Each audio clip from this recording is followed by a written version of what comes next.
Dahod ST બસોના બેફામ વેગને નિયંત્રિત કરવા સ્પીડ બ્રેકર લગાવવાની કાર્યવાહી શરૂ. નમસ્કાર.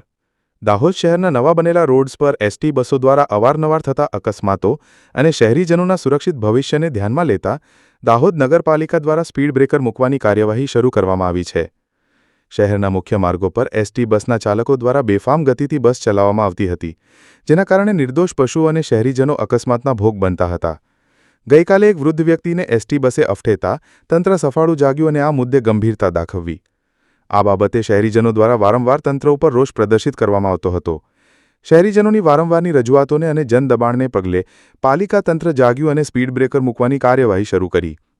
સૌપ્રથમ શહેરના ગોધરા રોડ ઉપર સ્પીડ બ્રેકર મૂકવાની કામગીરી શરૂ કરવામાં આવી છે. સ્થાનિક કાઉન્સિલરે જણાવ્યું હતું કે આખા શહેરભરમાં જરૂરત અનુસાર સ્પીડ બ્રેકર મૂકવામાં આવશે.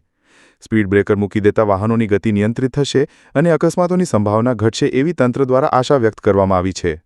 Bureau report Wajid Pathan, U24 news Gujarati, Dahod. બોલો. આજે અવારનવાર જે એક્સિડન્ટો થાય છે એને ભયમુક્ત રોકવા માટે આજે ગોધરા રોડ વોર્ડ નંબર 5માં બમ્પરનું એક ટ્રાયલ બેઝ લગાડીએ છીએ અને પછી આખા શહેરના મેઇન માર્ગો પર બમ્પરો લગાવવામાં આવશે દાહોદ નગરપાલિકા પરિવાર દ્વારા.